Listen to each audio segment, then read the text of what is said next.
usually our devotions are based on pre-chosen verses that are very topical. Well, a lot of times we were doing the choosing.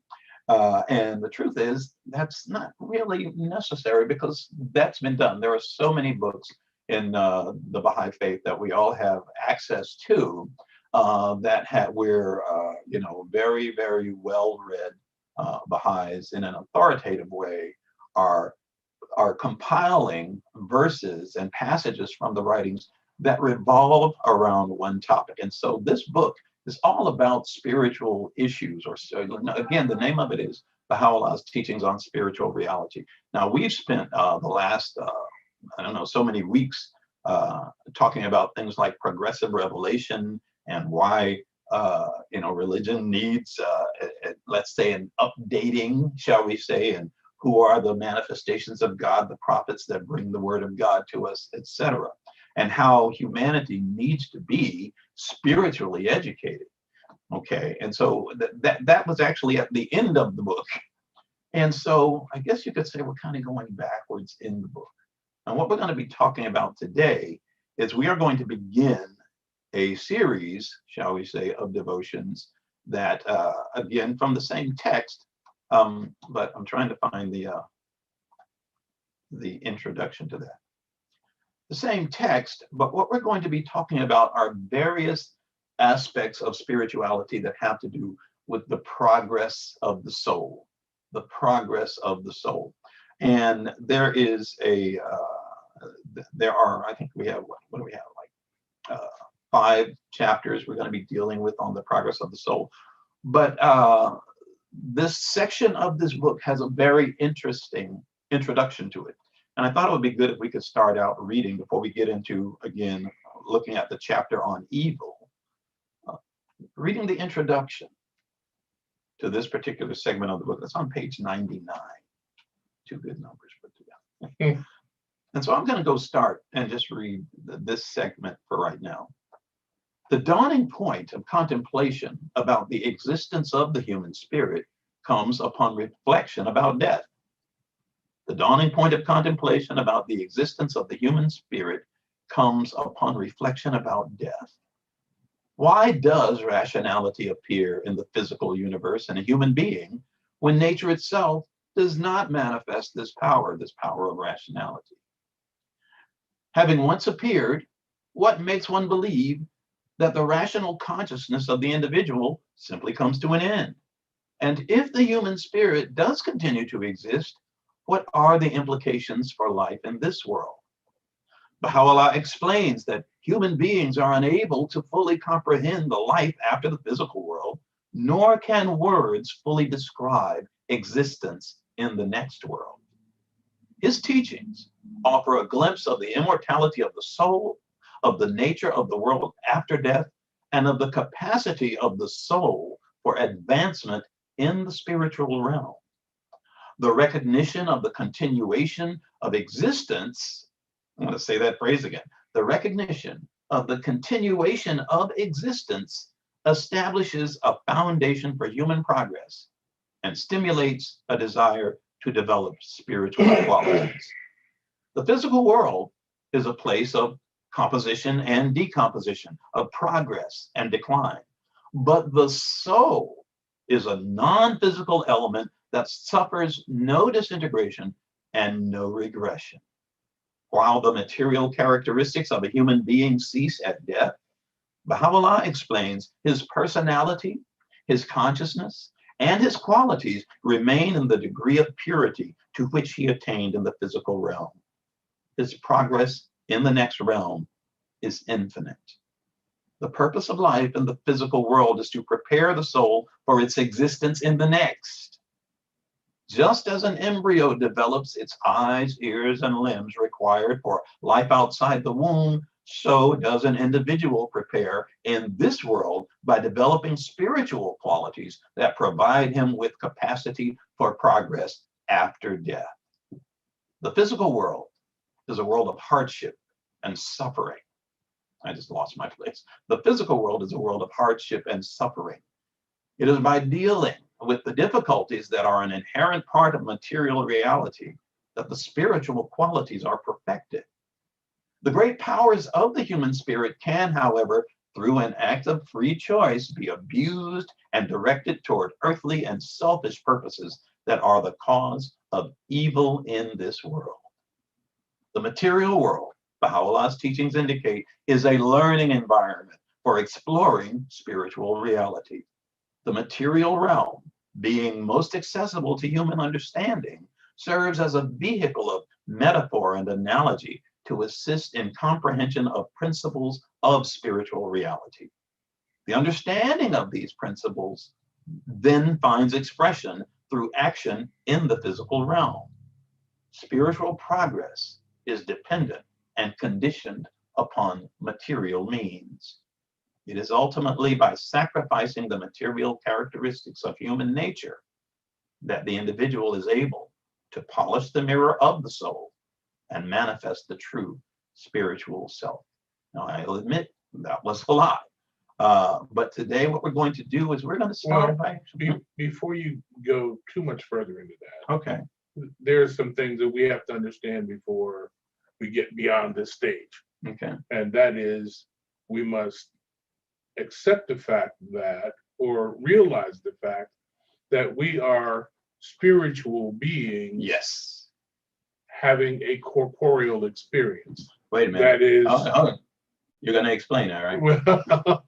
That is corporeal. Corporeal means being of the body.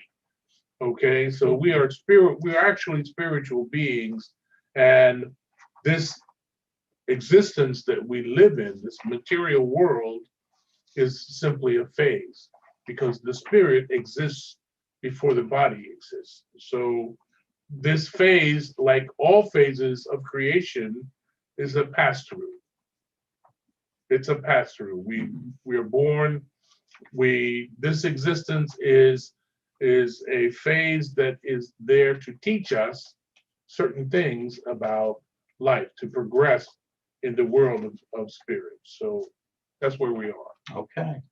I'm glad you did that, Daryl. So today we're going to start out talking about, I feel like we should bring the lights down, make it nice and dark. We're going to be talking about evil today. Evil and sin. It'll be, I told Daryl this a few weeks ago. Daryl said to me, I think we should do something on sin, something like that. I'd like to do something on sin. And I said, okay, no problem with me. And I went home, and I often, look in this book when we don't just look at it when we're on, in our Sunday devotions. And that day I went and I looked up the book, and this was probably purely coincidental. I don't like to always give spiritual significance to things that sometimes just happen. Sometimes they may be, but I don't try and stretch too far on that. But it just opened up to this chapter. That day, I opened the book and it just opened up to this chapter. And so I thought, maybe that's a sign. Maybe not. But either way, today we're going to be looking at evil. We're going to be considering some questions that are answered in today's readings, like what is evil? What is sin? Where does evil come from? Is Satan real? Is Satan real? So let's go ahead and begin. The first few, we're going to start with some things from Abdul Baha and Baha'u'llah. And Daryl, if you'd be so kind. Of course. The spiritual and divine world is purely good and absolutely luminous.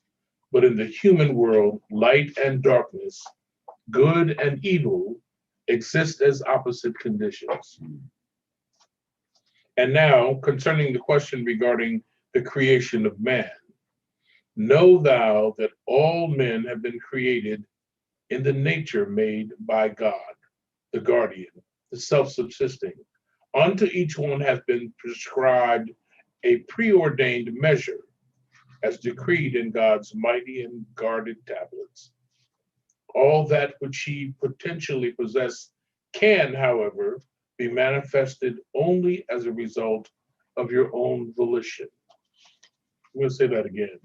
All that which ye potentially possess can, however, be manifested only as a result of your own volition. It means you have to work at it. Your own acts testify to this truth. Consider, for instance, that which hath been forbidden in the Bahá'í unto men. God hath in that book, and by his behest, decreed as lawful whatsoever he hath pleased to decree, and hath, through the power of his sovereign might, forbidden whatsoever he hath elected to forbid. To this testifieth the text of that book. Will ye not bear witness? Men, however, have wittingly broken his law. Is such behavior to be attributed to God or their proper selves? Be fair in your judgment. Every good thing is of God. Every good thing is of God. Did I say every good thing is of God, and every evil thing is from yourselves? Why don't you go ahead and continue? Indeed, the actions of man himself breed profusion of satanic power. For were men to abide by and observe the divine teachings, every trace of evil would be banished from the face of the earth. However, the widespread differences that exist among mankind and the prevalence of sedition, contention, conflict, and the like are the primary factors which provoke the appearance of the satanic spirit. Yet the Holy Spirit hath ever shunned such matters. A world in which naught can be perceived save strife, quarrels, and corruption is bound to become the seat of the throne, the very metropolis of Satan. Wow. I'm going to say that one again. A world which naught can be perceived save strife, quarrels, and corruption is bound to become the seat of the throne, the very metropolis, the existing place of Satan. Daryl, do you mind going back and reading the previous sentence to that? I mean, the however, the widespread. However, the widespread differences that exist among mankind and the prevalence of sedition, contention, conflict, and the like are the primary factors which provoke the appearance of the satanic spirit. The satanic spirit. Wow. I still remember when I first read this. I don't remember when it was, but when I first read this, it really, I don't know, it hit me for some reason, the appearance of the satanic spirit. And it said a world which is not, but in which not can be perceived, save strife, quarrels, and corruption, is bound to become the seat of the throne, the very metropolis of Satan. And yet there's something that comes later on that goes further to explain just who this Satan is, yeah, who and where the satanic spirit comes from. You feel like doing a song? Sure. Okay. Well, we do what we did a little earlier.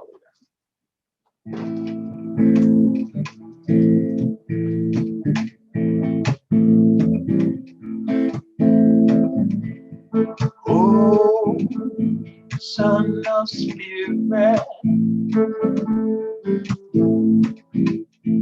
Oh, Son of Spirit.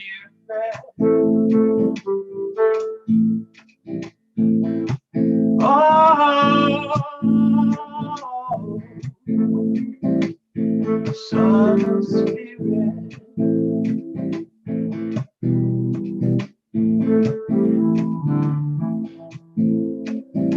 The best beloved of all things in my sight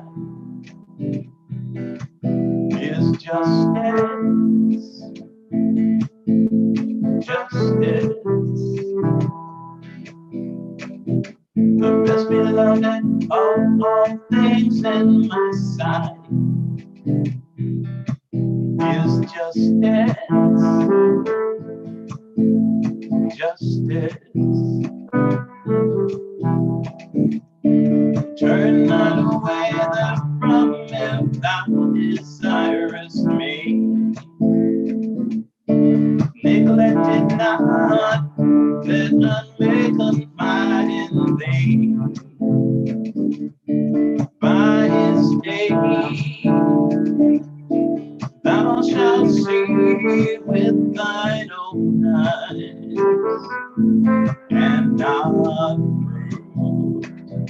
the eyes of another.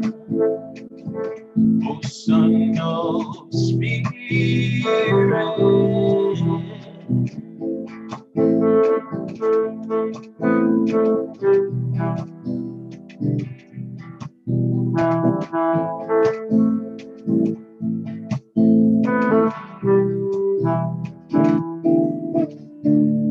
the best beloved of all things in my sight is justice, justice. The best beloved of all things in my sight is justice, justice. Thou shalt know of thine own knowledge, not through the knowledge of thy neighbor. Ponder it in thine heart, how did me who did thee defeat? Verily justice is mine, give to thee in the sign of my loving kindness, saith then before thine eyes,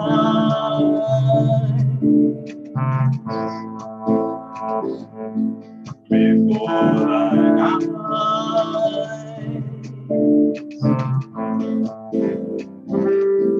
before thine eyes,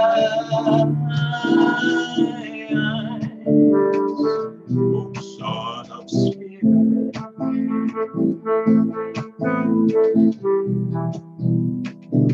O Son of Spirit.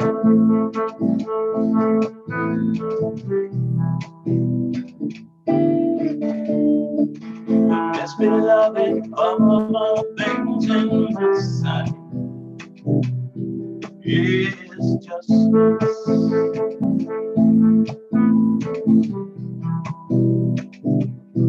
is justice.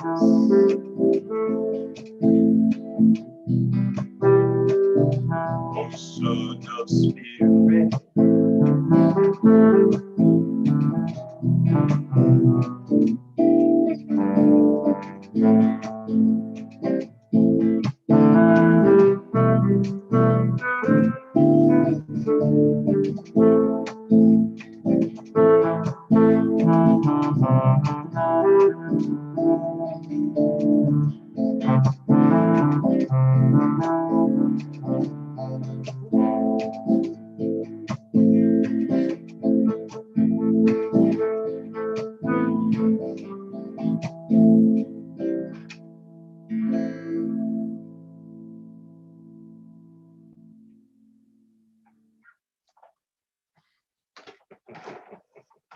you all have to excuse me, but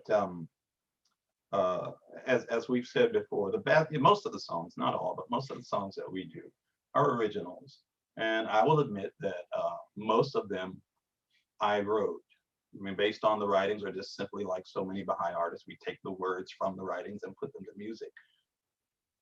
It never sounds as good by myself as it does when this guy just picks up that instrument. I'm sorry, I just have to say it. It's you know, it's just I'm amazed. I'm always amazed, and just I just want to say thank you. No, thank you. Seriously, thank Write you. the songs. Well, let's just stop having this love fest on Valentine's Day. Go ahead. Okay, I think I'll pick it up from there. Now, in the previous reading, it says a world in which naught can be perceived, save strife, quarrels, and corruption is bound to become the seat of the throne, the very metropolis of Satan. But who is Satan? The reality underlying this, and I'm the one that asked that question, the reality underlying this is that the evil spirit Satan, or whatever is interpreted as evil refers to the lower nature of man. This basic nature is symbolized in various ways. In man, there are two expressions. One is the expression of nature, the other, the expression of the spiritual realm. The world of nature is defective. I'll say that again. The world of nature is defective.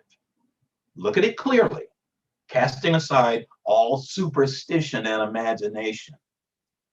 God has never created an evil spirit. I'll say that again. God has never created an evil spirit. All such ideas and nomenclature are symbols expressing the mere human or earthly nature of man. It is an essential condition of the soil of earth that thorns, weeds, and fruitless trees may grow from it. Relatively speaking, this is evil. It is simply the lower state and basic product of nature.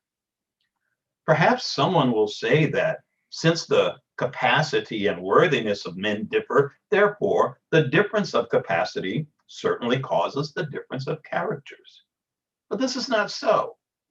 For capacity is of two kinds: natural capacity and acquired capacity. The first, which is the creation of God, is purely good. In the creation of God, there is no evil. But the acquired capacity has become the cause of the appearance of evil. I'll read that again. The acquired capacity has become the cause of the appearance of evil. For example, God has created all men in such a manner and has given them such a constitution and such capacities that they are benefited by sugar and honey and harmed and destroyed by poison. This nature and constitution is innate, and God has given it equally to all mankind. But man begins little by little to accustom himself to poison, to taking a small quantity each day and gradually increasing it until he reaches such a point that he cannot live without a gram of opium every day. The natural capacities are thus completely perverted. Observe how much the natural capacity and constitution can be changed until, by different habits and training, they become entirely perverted. I'm going to read that again. Observe how much the natural capacity and constitution can be changed until, by different habits and training, they become entirely perverted. One does not criticize vicious people because of their innate capacities and nature, but rather for their acquired capacities and nature. That's important. Say that again. One does not criticize vicious people because of their innate capacities and nature, but rather for their acquired capacities and nature. Why don't you pick it up from there, Daryl? In creation, there is no evil. All is good. Certain qualities and natures innate in some men and apparently blameworthy are not so in reality. For example, from the beginning of this life, you can see in a nursing child the signs of greed, of anger, and temper. Then it may be said good and evil are innate in the reality of man. And this is contrary to the pure goodness of nature and creation. The answer to this is that greed, which is to ask for something more, is a praiseworthy quality provided that it is used suitably. That's a little, seems a little off whack, but it says, I'll say it again. The answer to this is that greed, which is to ask for something more, is a praiseworthy quality provided that it is used suitably. So if a man is greedy to acquire science and knowledge, or to become compassionate, generous, and just, it is most praiseworthy. Hmm. If he exercises his anger and wrath against bloodthirsty tyrants who are like ferocious beasts, it is very praiseworthy. But if he does not use these qualities in a right way, they are blameworthy. Then it is evident that in creation and nature, evil does not exist at all. Hmm. But when the natural qualities of man are used in an unlawful way, they are blameworthy. So we've got a name for this evil. So if a rich and generous person gives a sum of money to a poor man for his own necessities, and if the poor man spends that sum of money on unlawful things, that will be blameworthy. It is the same with all natural qualities of man, which constitute the capital of life, the currency of life. Mm-hmm. If they be used and displayed in an unlawful way, then they become blameworthy. Therefore, it is clear that creation is purely good. Therefore, it is clear that creation is purely good. Purely good. Consider that the worst of qualities and most odious of attributes, which is the foundation of all evil, is lying. I'm going to stop and let that soak in for a second. Consider that the worst of qualities and most odious of attributes, which is the foundation of all evil, is lying. No worse or more blameworthy quality than this can be imagined to exist. It is the destroyer of all human perfections and the cause of innumerable vices. There is no worse characteristic than this. It is the foundation of all evils. Notwithstanding all this, if a doctor consoles a sick man by saying, "Thank God you are better, and there is hope of your recovery," though these words are contrary to the truth, yet they may become the consolation of the patient and the turning point of the illness. This is not blameworthy. So much of it depends on, I guess, context and intent. It in certain ways it's very simple, but it also can become, I don't want to say complicated, but certainly more complex. It is. Yeah, it's not as simple as we'd like to think it is. Why'd you put your book down? Because you're getting ready to do something else. Oh, you think we should do a song? Sure. Let's see. Well, Why what time not? is it? How are we doing on time? So we got a couple of pages. We're good. Okay. So you Okay. can continue reading. Okay. That's what you Oh, want. well, no. Okay. Briefly, and this is Abdul Baha here, and what we've been reading has primarily been Abdul Baha. We've had some from Baha'u'llah in the earlier passages, but briefly, the intellectual realities, such as the qualities and admirable perfections of man, are purely good and exist. The intellectual realities, such as all the qualities and admirable perfections of man, are purely good and exist. Evil is simply their non-existence. So ignorance is the want of knowledge. Error is the want of guidance.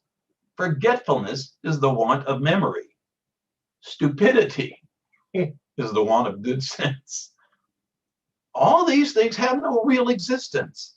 In the same way, the sensible realities are absolutely good, and evil is due to their non-existence. That is to say, blindness is the want of sight, deafness is the want of hearing, poverty is the want of wealth, illness is the want of health, death is the want of life, and weakness is the want of strength. Nevertheless, a doubt occurs to the mind, that is, scorpions and serpents are poisonous. Are they good or evil? For they are existing beings. Yes, a scorpion is evil in relation to man.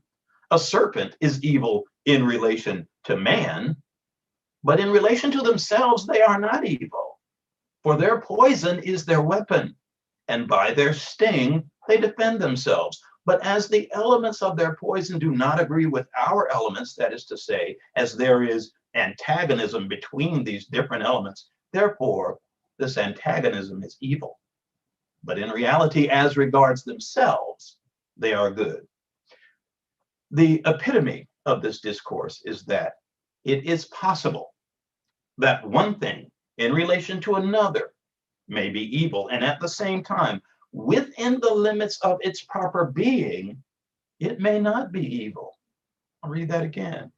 It is possible that one thing in relation to another may be evil, and at the same time, within the limits of its proper being, it may not be evil. Then it is proved that there is no evil in existence. All that God created, he created good. This evil is nothingness. So death is the absence of life. When man no longer receives life, he dies. Darkness is the absence of light. When there is no light, there is darkness.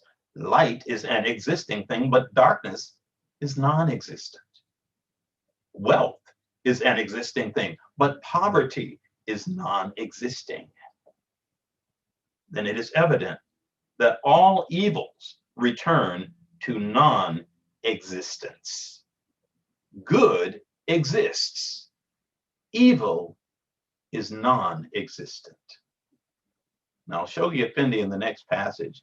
Goes on a little further and explains this a little more. You want to go ahead and read that, or do you want to take a break? Let's take a break. Let's do a song. Okay. We actually did this a few weeks ago.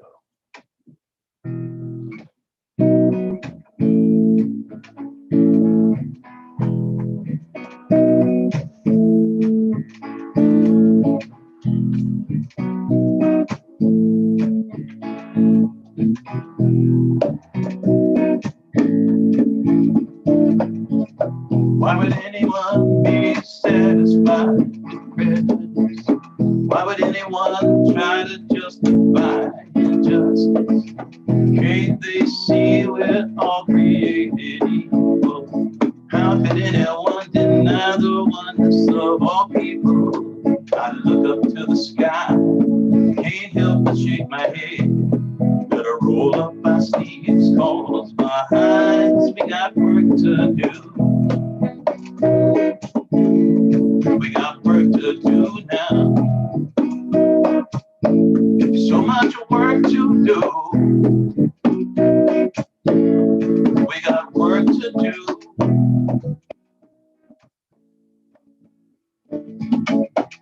We got to show them world peace is going down. Gotta show them the signs of the promised one. Gotta tell them the rich need to help the poor. Gotta teach them God's kingdom's worth living for. I look up to the sky, can't help but shake my head. Better roll up my sleeves, cause behind we got work to do. We got work to do. We got work to do. So much work to do. We got work to do. We got work to do now. We got work to do. Take a good look around you. Tell me just what you see. A world full of people crying out for answers, revealed by the blessed beauty behind. We got work to do. We got work to do. Behind. We got work to do. We got work to do. We got to keep on teaching. Keep on teaching. Gotta keep on loving. We got to keep on praying. Keep on praying. We got work to do. We got work to do. We got work to do. Work to do. We got work. You got work to do now. Got work to do. Work to do. We got work. I got work to do. We got work to do.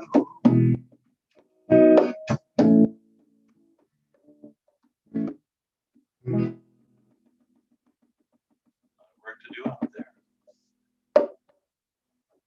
Take us home with the readings, Daryl. Take us home. All right, sir. Now, if you recall, in that last passage, Abdul Baha was pointing out that, well, evil is really just the non-existence of good things. And yet, some of these things seem very real and very existing. And Shoghi Effendi speaks to that. Says we must never take one sentence in the teachings and isolate it from the rest. Mm-hmm. We must never take one sentence from the teachings and isolate it from the rest. We know the absence of light is darkness, but no one would assert that darkness is not a fact. Mm-hmm. It exists even though it is only the absence of something else. So evil exists too. We cannot close our eyes to it, even though it is a negative existence. Mm-hmm. We can't close our eyes to it. It is a negative existence. We must seek to supplant it by good. And if we see an evil person is not influenceable by us, then we should shun his company, for it is unhealthy. Mm-hmm. We must seek to supplant it by good. And if we see an evil person is not influenceable by us, then we should shun his company, for it is unhealthy. Evil is imperfection. Sin is the state of man in the world of the baser nature. For in nature exists defects such as injustice, tyranny, hatred, hostility, strife. These are characteristics of the lower plane of nature. Mm. These are the sins of the world. These are the sins of the world. I'll repeat them. These defects, such as injustice, tyranny, hatred, hostility, strife, are the characteristics of the lower plane of nature. These are the sins of the world. Through education, we must free ourselves from these imperfections. The prophets of God have been sent, the holy books have been written, so that man may be made free. Before you continue, could you please read that line again? Through education. Through education, we must free ourselves from these imperfections. The prophets of God have been sent, the holy books have been written, so that man may be made free. Mm-hmm. Man is said to be the greatest representation of God, and he is the book of creation because all the mysteries of beings exist in him. If he comes under the shadow of the true educator and is rightly trained, he becomes the essence of essences, the light of lights, the spirit of spirits. He becomes the center of the divine appearances, the source of spiritual qualities, the rising place of heavenly lights, and the receptacle of divine inspirations. Mm. If he is deprived of this education, he becomes the manifestation of satanic qualities, the sum of animal vices, and the source of all dark conditions. Wow. Through education, we must free ourselves from these imperfections. If I'll insert man, if man is deprived of this education, he becomes the manifestation of satanic qualities, the sum of animal devices, and the source of all dark conditions. So, back in the late 60s, early 70s, there was a comedian, Flip Wilson, who had a very, very, very, he was very popular. He did a funny thing. He did a whole funny ongoing bit. It was one of his most popular characters, in which he frequently said, you know, he had done something, usually played as a woman, but he had done something and he basically, that he should not have done. Geraldine. Yes, Geraldine. And his excuse was always, the devil made me do it. Well, the devil is us. Yeah. If we're not educated, and shall we say, if we do not receive this spiritual education and apply spiritual principles, because it's, again, we have to learn it, but we also have to apply it. Yeah. And that's how we deal with evil. That's education. Yes, through education. And it's difficult. It's really difficult. It's difficult to look at people who are acting out in ways, or look at ourselves when we're acting out in ways, and admit that, well,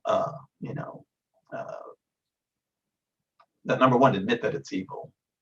And number one, admit that if we follow spiritual teachings on a global scale, we can deal with all the problems in the world. Yep.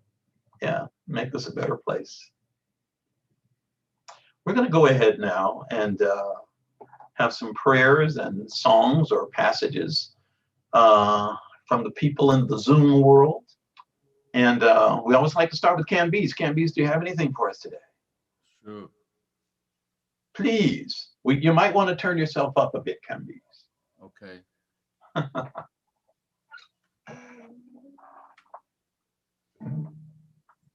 Can we put that on the setting so we can see him big? Yeah.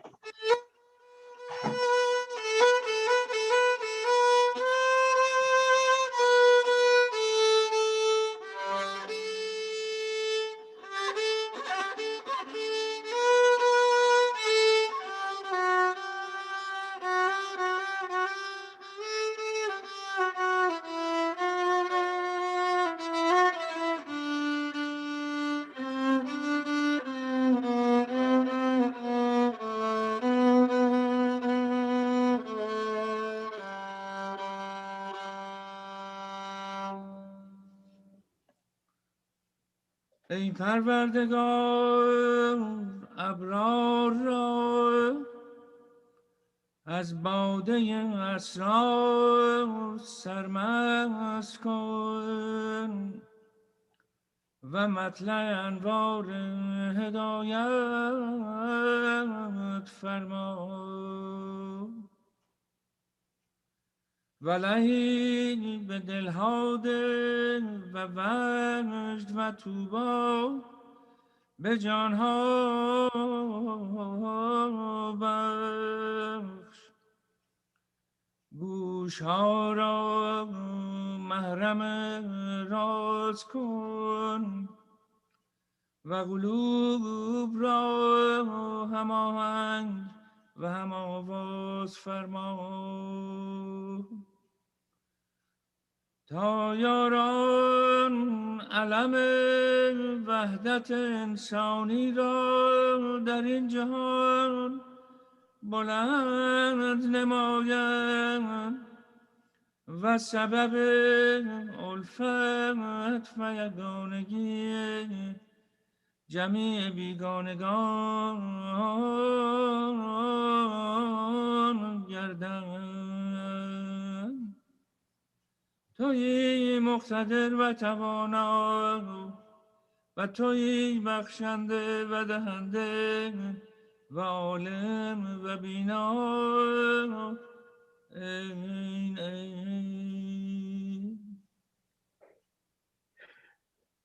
Camby's. Thank you. یا منان یا منزل بیان یا موجد امکان یا مظهر سبحان یا بهاءالله یا منان یا منزل البیان یا موجد الامکان یا مظهر